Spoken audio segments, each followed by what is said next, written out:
Olá, muito boa tarde. Começa agora o programa Mercado Futuro. Eu converso com vocês aqui do estúdio da B3, Brasil Bolsa Balcão, o Centro Histórico de São Paulo. E, como você já sabe, o programa que você assiste pela parabólica, você pode assistir no mesmo momento pelo Facebook. Depois de uma semana você tem esse programa na página que eu mantenho no YouTube, que é Programa Mercado Futuro. O programa fica lá e você pode ver, rever, enfim, passar para os amigos verem. Enfim. Não falta, não há maneira de não se interessar ou de não assistir o programa. Você tem todas as formas possíveis. Tem Instagram, que não é para ver o programa, mas tem informação. Enfim, tem todas as redes aí, Twitter, etc. Bom, o que não falta no Brasil é terra, né? Temos bastante território, bastante área para plantar, com todas essas legislações, essas leis, Código Florestal, etc, etc. Mas o Brasil é um país minimamente organizado, tem uma agricultura de primeiro mundo, eu acho, e vamos falar sobre isso, sobre mercado, sobre terra, talvez sobre vender terra para estrangeiro, não sei, mas de repente são assuntos que estão me passando aqui pela cabeça. Meu entrevistado é analista de mercado, ele trabalha na Informa Economics FNP e trata-se do Márcio Perim. Primeira vez que eu converso com o Márcio, então já vou te avisar que é a primeira vez que vem aqui eu fico bem comportado. Depois que eu relaxo aí eu fico mais... Mas muito boa tarde, muito obrigado. Vocês são uma consultoria, a Informa, né? E vocês publicam, entre outras coisas, um anuário, é isso? Boa tarde, obrigado pelo convite, primeiramente. É um prazer estar aqui no programa. Obrigado. Satisfação poder conversar um pouquinho sobre o nosso trabalho, nosso dia a dia. Isso, a Informa Economics, ela é uma consultoria, mas antes de ser consultoria, ela é uma provedora de informações. Então nós temos uma série de publicações, de periódicos diários, semanais, mensais, e o nosso anuário é um dos mais tradicionais na agricultura, no Brasil. Então, quando se fala de agricultura, que é o Anuário Agricultura Brasileira, o Agranual, que nessa edição de 2019 estamos avaliando a competitividade dos nossos produtos agrícolas. Afinal, estamos ganhando, perdendo ou estamos empatados quando o assunto é competitividade frente a nossos principais competidores? Você já pode responder, essa é a minha pergunta. Somos competitivos ou não? Somos competitivos. Claro, esse nível de competitividade, ganhar ou perder, o Brasil é um continente. E existem muitos níveis de eficiência de produtor. Então, esse nível de competitividade ele vai variar muito em relação à cultura que que estivermos agora falando e onde está localizado esse produtor e o nível de tecnificação desse produtor. Quando se fala em agricultura, pensa logo em soja, milho. Basicamente, é o nosso principal produto agrícola, no que somos reconhecidos como um dos melhores, se não o melhor produtor, né, global, muito competitivos. Mas, infelizmente, temos algumas perdas de competitividade, sim. Não por conta do produtor, não é o nosso produtor que é o responsável por essa perda de competitividade que está acontecendo. Pelo contrário, o nível tecnológico do campo, o nível do produtor está cada vez melhor, mais tecnificado. O produtor entendeu que ele precisa investir em tecnologia, investir em manejo, investir em gestão da propriedade, e esses investimentos são o que ainda garante o nível de competitividade do nosso produto no mercado internacional. Aonde é que está o problema? É quase chovendo molhado. Logística. Logística é o nosso grande gargalo. E a logística que faz com que o nosso produto chegue a um nível de competitividade muito próximo dos nossos principais, até em algumas situações até abaixo. E é a logística que também está fazendo com que a gente tenha... que o nosso grande diferencial, que é da porteira para dentro, também acabe sofrendo um pouco. Porque o produto, a soja, o milho, para chegar até o mercado consumidor, precisa passar pelas rodovias, chegar até um porto, pegar um navio, chegar até o porto do cliente vizinho. Só que Para você produzir, você precisa ter os insumos. Você tem os defensivos, você tem o fertilizante, as sementes, que precisam chegar também até a fazenda. Então você tem uma logística reversa, que é de trazer o fertilizante, que é o nosso principal problema, né? Não que o defensivo não seja, mas o fertilizante é o principal problema, que ele é importado, vem do porto e aí tem que chegar à fazenda. A logística pesa muito. Uma logística pautada em rodovias, estradas com uma condição de tráfego muito complicada, um custo elevado, ineficiente. E agora, problema com elevação do preço do petróleo que teve em 2017, impactou diretamente, além do custo dos fertilizantes, que também tem um relacionamento, impactou o custo do frete. E aí não precisa nem abordar muito todo o problema que tivemos com a greve dos caminhoneiros. Isso agrega um fator de custo que até então não tinha. Tabelamento do frete. Sim, é um problema muito grave e crítico para o nosso produtor. Ele que vai ter que pagar essa conta. Se esse tabelamento se mantiver, principalmente quando se fala do frete de retorno, que é um frete caro para se falar do fertilizante, quem que vai pagar essa conta? O produtor.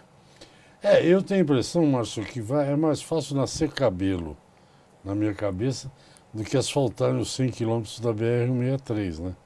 Porque há 10 anos que eu venho ouvindo falar, não é verdade? E esse é um ponto fundamental lá para o Centro-Oeste, não é isso? Com certeza. Existem outras propostas em discussão, além da retomada da pavimentação dessa rodovia. Acho que poucas pessoas que acompanham o agronegócio não vão acreditar, não vão pensar nessa pavimentação como algo extremamente prioritário para o próximo governo. Mas além dessa pavimentação, existem algumas outras propostas, uns projetos para melhoria da nossa infraestrutura. O que? Ferrogrão? Ferrogrão, principalmente, quando se fala do norte e norte do Mato Grosso, principalmente. Ele é fundamental porque não dá para a gente pensar em logística de commodity num país continental apenas pautado em rodovia. Por melhor que ela pode ser uma autoestrada, rodovia duplicada, que se você pautar o nosso transporte apenas em rodovia, vai ser muito oneroso. Então a gente precisa sim investir em ferrovia, precisa ser com urgência, tem que ser um modelo que garanta a competitividade do transporte, que garanta que esse diferencial competitivo chegue até o produtor, via preço mais alto do produto. Nosso produtor, para ele ser competitivo e ter sua presença no mercado internacional destacada, ele só precisa de uma logística decente. Só isso? Só isso.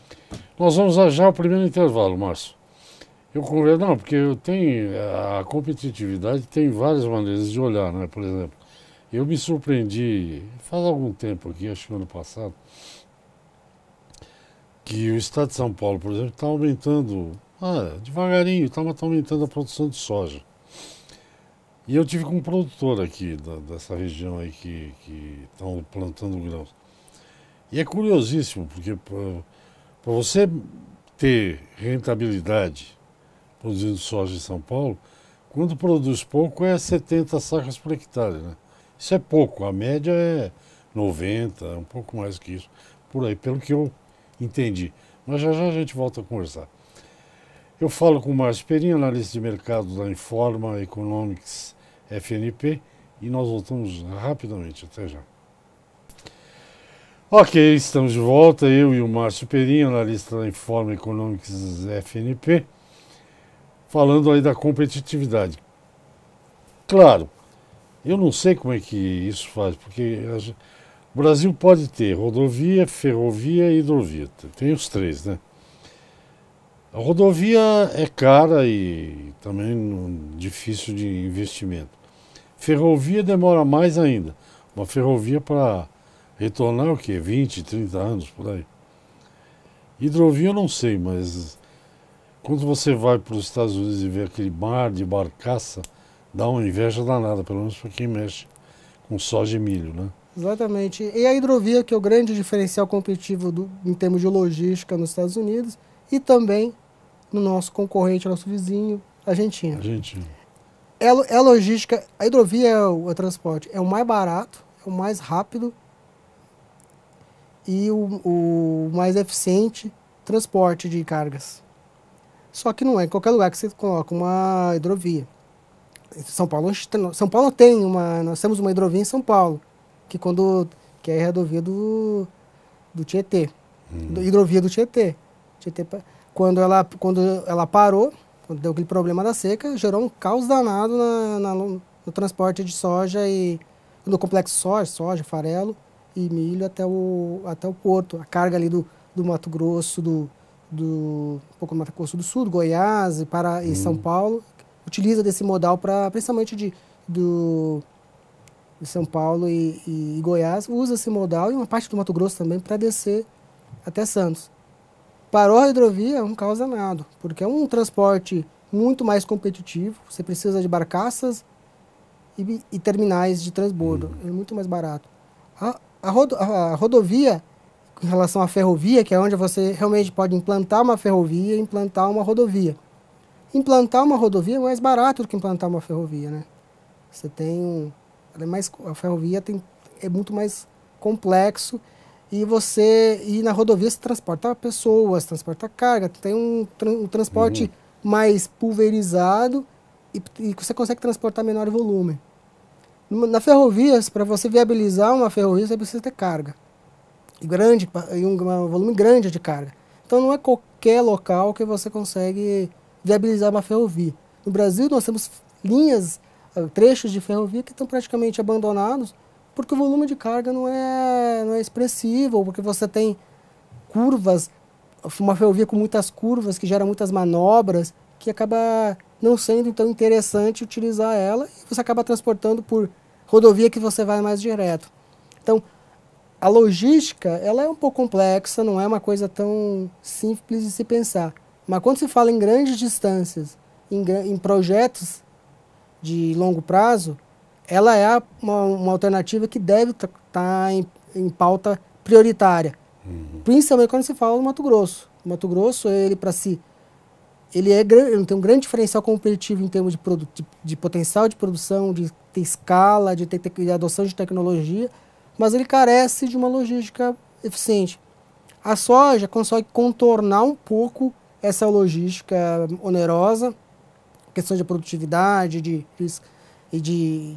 escala e valor agregado do produto, consegue chegar aos portos com valor competitivo. O milho já tem muita dificuldade. Então você vê que praticamente é ano sim e ano também que o produtor do Mato Grosso acaba estocando grão a céu aberto, porque ele não consegue transportar a tempo e ele também não tem um valor agregado que comporte ele ficar no silo metálico, e acaba ficando com a céu aberto, coberto com lona, ou quando é coberto silo bag, porque ele não consegue transportar essa carga a um custo competitivo com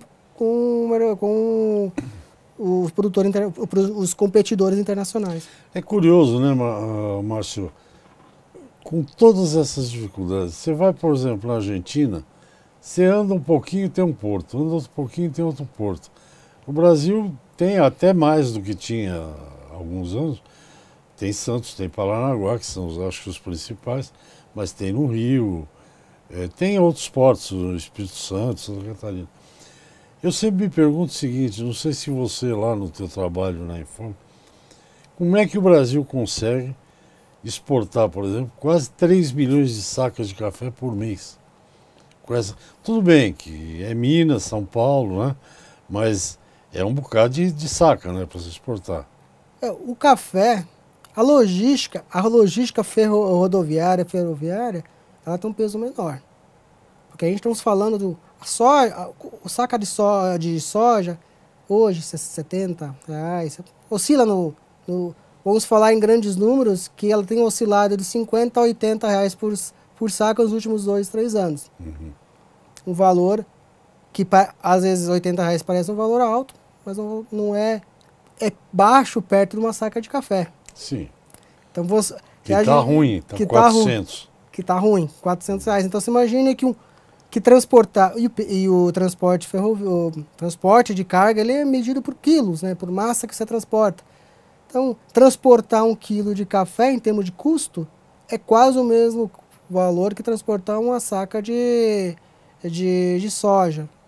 Não é muito mais caro, mas a diferença é que uma saca de café tem um valor agregado muito maior que uma saca de soja.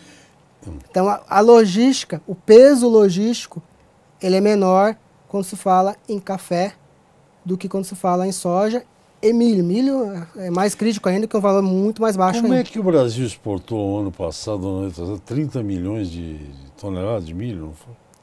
Eu não tenho os números de milho na cabeça de Não, mas exportação. foi mais de 30 milhões. São questões conjunturais. O nosso acesso ao mercado internacional de milho ele depende de fatores conjunturais. Dólar, a gente vai a um dólar favorável, o dólar é um grande diferencial competitivo. Para o exportador, o dólar tem que estar acima de 3,50, é o ideal. R$ 4 é sonho para o exportador, para quem exporta. Porque aí nós temos um diferencial competitivo. Né? Nosso produto fica barato no mercado internacional. Okay. Então, dólar ano passado, período de eleição, pré-eleição, esse ano também, toda essa turbulência, estimula as exportações de todas as commodities, por questão de nos torna mais competitivos. Né? E aí tem também a questão dos nossos concorrentes, quebras de safra, esses fatores acabam nos deixando competitivos no mercado internacional. São os momentos onde a gente consegue acessar o mercado internacional, quando tem algum problema nos nossos produtores, nos nossos concorrentes. E a gente está bem, sem problemas, e a nossa logística também não está caótica. Está ruim, mas não está caótica. Então você junta dólar com uma logística razoável, sem grandes problemas, e problemas no mercado internacional que faz com que o preço fique mais alto, aí você consegue acessar melhor esses mercados mercados compradores.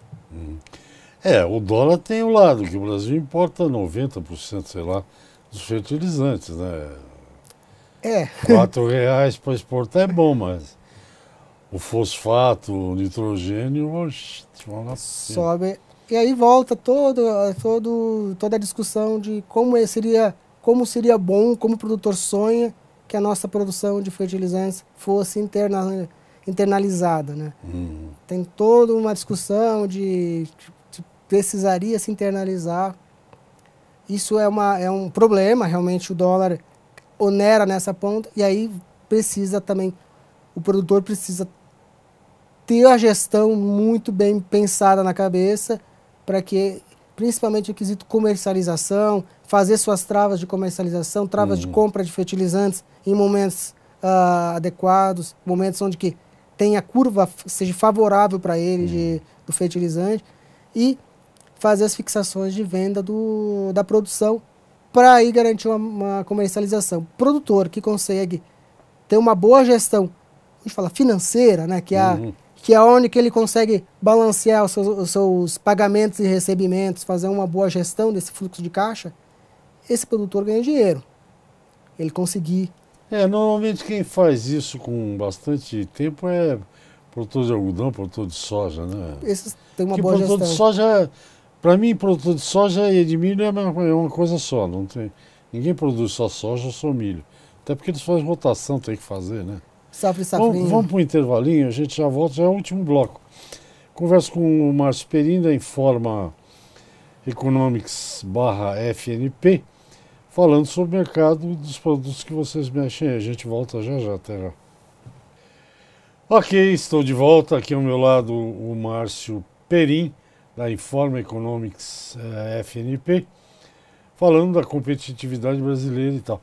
Terra, teu assunto, você é especialista em terra. Como é que está, por exemplo, a terra no Brasil? Vocês fazem comparação? Quanto custa a terra no Brasil, na Argentina, em outros países, não? Agora vamos voltar um pouquinho para o meu chão. Seu core. O meu core business. o fator terra, né? Nós fazemos o acompanhamento de mercado de terras, inclusive é publicado junto com o anuário, na área de agricultura, o agrianual. Nós fizemos essa pesquisa desde 2002. Então, acho que é uma das pesquisas mais abrangentes e mais longas sem interrupção no Brasil. A gente faz esse acompanhamento, no relatório é publicado. Nós publicamos o nosso preço de Brasil, o preço nos Estados Unidos, que lá tem o Departamento de Agricultura, o USDA, tem uma pesquisa muito abrangente e disponível, aberto. A gente pega esses dados, publica no nosso anuário, e também tem para Argentina, Uruguai e Paraguai, que aí tem um parceiro nosso que faz esse trabalho de acompanhamento lá. Nossa terra, comparado vamos falar Brasil, Argentina e Estados Unidos. Paraguai e Uruguai, outra dinâmica, outro perfil de produção, não são grandes competidores nossos. Esses três, nossa terra é mais barata, de modo geral. Vai variar alguma terra se você pegar uma terra de fronteira da Argentina com a terra de Cascavel. Aí você está comparando aspectos diferentes. Pegar regiões, pegar a Cascavel da Argentina, a Cascavel dos Estados Unidos, pensando em região consolidada, poderia pegar Ribeirão Preto, Passo Fundo. A nossa terra é mais barata. Muito em conta do câmbio.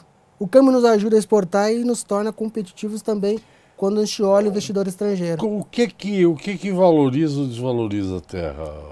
Geografia, fertilidade, a logística, por exemplo? Nós brincamos na consultoria que existem menos fatores que não valorizam do que influenciam do que influenciam. Praticamente tudo influencia no preço da terra. Muitos fatores. Não existe uma terra igual a outra. Pode ter duas fazendas, uma do lado da outra, vizinha, mesmo acesso, vão ter valores diferenciados. Porque, primeiro, o dono é diferente. Então tem o fator quem é o dono, daí a necessidade do proprietário em vender, isso gera fator liquidez. A topografia, como você falou, a geografia, né? Então a gente fala de topografia, se ela é uma terra mais plana, mais acidentada. O tamanho dela, o solo, se é um solo com uma estrutura física, né? Solo a gente fala argiloso ou arenoso, apesar que a gente não pode falar só argila e areia, porque... Eu adoro essas coisas, latossolo, não sei o quê, aquelas coisas. São nomenclaturas de solo. Mas o essencial, quando a gente fala em produção, é a estrutura do solo. Tem que ser um solo de boa estrutura, né? Você tem que ter garantir boa drenagem para poder garantir uma boa difusão das raízes, polos bem estruturados, com condições físicas boas, né? O produtor ele vai falar no solo argiloso, ou um solo arenoso, um solo misto. O solo argiloso é melhor visto. Claro que não é um solo 100% argila, mas um solo onde o teor de argila é bem equilibrado. Então, um solo argiloso, plano, com altitude e bem localizado, e de preferência localizado numa região de boa logística, ele vale mais. Eu estou imaginando aqui o seguinte, café, voltando ao café. Café de bebida boa, segundo eu ouço, né, porque eu sou grande ouvinte, né, é produzido acima de 1.000 metros. Bebida fina.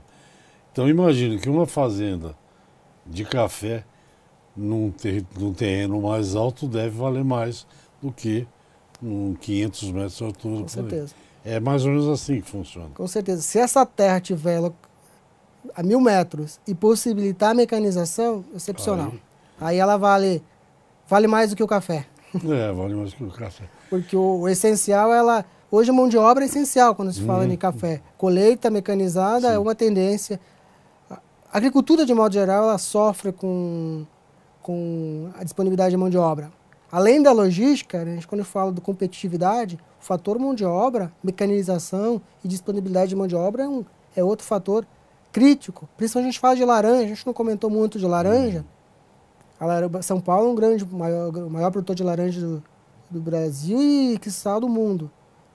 Nós somos altamente competitivos, produtor de menor custo global, mas somos ameaçados pela questão da mão de obra, disponibilidade de mão de obra. A mão de obra, e o café também tem esse problema, principalmente quando a gente fala do sul de Minas, a disponibilidade de mão de obra para colheita, operações do café. A mão de obra, a disponibilidade de mão de obra, a custos competitivos, é um grande problema para essas culturas, para toda a agricultura de modo geral. Por isso que mecanização é essencial. O Brasil tem uma vantagem, né, Márcio, que é o seguinte, tem gente que faz 3 safras no ano, né? Isso é uma qualidade que... Esse é um fator de competitividade que não tem. Os Estados Unidos, se não colher a soja até agora, vira neve, né? Exato. Não é isso? A gente não tem esse problema. Eles me falam que está acabando o programa, mas eu não entendi. Repete aí, por favor. 3 minutos nós temos. Pode continuar. Produzir mais de uma safra na mesma terra no mesmo ano é um fator diferencial que praticamente só o Brasil tem. Acho que não tem... Dificilmente algum outro país vai ter, talvez algum país da África. E aí entra outro problema que não cabe entrar aqui na discussão, que político, enfim, vários outros problemas. Alguma coisa do Uruguai não, do Paraguai, algumas regiões pode até conseguem fazer mais de uma safra. Mas fazer comercialmente, em escala do tamanho que o Brasil tem, fazer mais de uma safra, 3 safras, né, que a gente consegue até fazer 4 safras, colocar o boi, se a gente considerar que o boi entra, também é uma... eu ia falar disso, da integração lavoura-pecuária, silvicultura. Isso é um diferencial competitivo importantíssimo e que é um dos fatores que nos ajuda a compensar, em parte, essa logística mais alta. Há o perigo, agora a última pergunta, há o perigo, eu tenho falado disso aqui porque eu também me acho, eu estou chamando de analista de mercado, né? Mas eu quando me chamo de analista de mercado, eu me chamo em inglês porque eu gosto, International Market Advisor, é chique, né? Até parece uma coisa. Corre o risco, segundo o AgriAnual aí que vocês fizeram, de o produtor ter a famosa tempestade perfeita. Ele plantou com dólar 4 e alguma coisa, chegou a 4,10. E a partir de janeiro está capaz do dólar... Você trabalha com esse cenário de repente, na hora de vender, o dólar está bem abaixo do... Esse é um risco que o produtor... Essa é a tempestade perfeita, né? Esse é o risco que todo produtor tem que tentar se proteger. Ignorar esse risco não é competitividade, não depende dele, né? Em parte.